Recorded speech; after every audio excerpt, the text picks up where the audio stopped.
Hello મિત્રો, કેમ છો તમે બધા? આઈ હોપ તમે બધા મજામાં હશો. તો ચાલો આજની આપણી રેસીપી છે ભાખરી બનાવીશું. તેના માટેના ઇન્ગ્રીડિયન્ટ્સ જોઈ લઈએ. તો સૌપ્રથમ મોણ માટે તેલ, સ્વાદ અનુસાર મીઠું, ત્યારબાદ મેં અહીંયા ભાખરીનો જાડો ભેળકું જે કરકરો લોટ આવે છે, જાડો લોટ તે લીધેલું છે. 1 વાટકી ભાખરીનો લોટ, 1 વાટકી છે નોર્મલ આપણે ઘઉંનો લોટ છે તે મેં આ જ વાટકીથી 2 વાટકી આ ઘઉંનો લોટ આપણે જે રોટલીમાં યુઝ કરી છીએ તે લીધેલો છે, અને પાણી. તો ચાલો સૌપ્રથમ આપણે લોટ બાંધી લઈએ. તો આ 2 લોટ મેં ચારીને જ લીધા છે.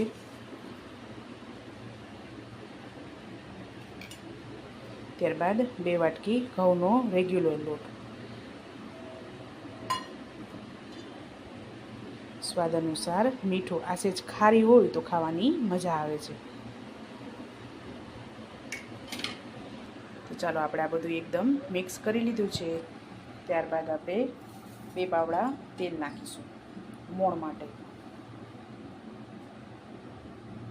આમાં મુઠ્ઠી પડતું આપણે મોણ એડ કરવાનું છે.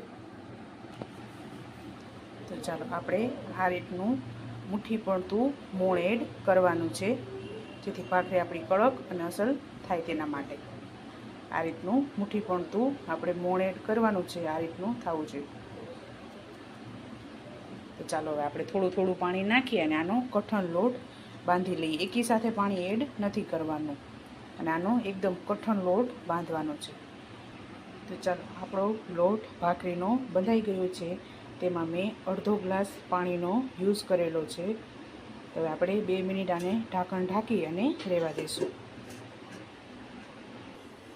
ચાલો મેં આ રીતના આના લોઆ બનાવી લીધા છે. આપણે આમાં તેલ નથી આપવાનું, એમનેમ જ રાખવાનું છે. તો આ રીતના મેં લોઆ કરી લીધા છે. તો ચાલો હવે આપણે એને વણી લઈએ. તો 1 લુવો લઈ અને આપણે અને મીડિયમ સાઇઝની ભાખરી વણી લઈએ. અને અહીંયા તવી મેં ગરમ મૂકી દીધી છે. તમારે આમાં કરવું હોય તો આમાં, અને રોટલાની જે તવી આવે છે બાજરાના રોટલા બનાવી એ તવીમાં કરવું હોય તો તમે એ તવીમાં પણ કરી શકો છો. તો ચાલો આને ગરમ મૂકી દીધી છે અને અહીંયા આપણે વણી લઈએ. તો આપણે આવડી ભાખરી મીડિયમ સાઇઝની વણવાની છે. અને અહીંયા આપણી તવી ગરમ થઈ ગઈ છે. તો હવે આ ભાખરી આપણે આમાં આને મીડિયમ ગેસમાં જ આપણે આને ભાખરીને પાકવા દેવાની છે. મેં ભાખરીને ટર્ન કરી લીધી છે અને અહીંયા મેં બીજી ભાખરી વણી લીધી છે. આને મીડિયમ ગેસમાં જ આપણે ચડવા દેવાની છે. તો ચાલો આપણી ભાખરી રેડી થઈ ગઈ છે. હવે આપણે આને ઉતારી લઈએ.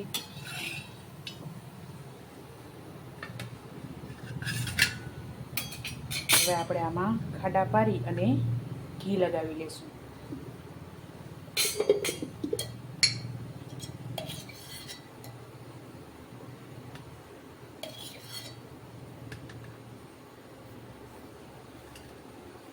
આ રીતે ભાખરીમાં ખાડા પાડી લેવાના છે, જેથી ઘી બધું આપણું અંદર ઉતરી જાય.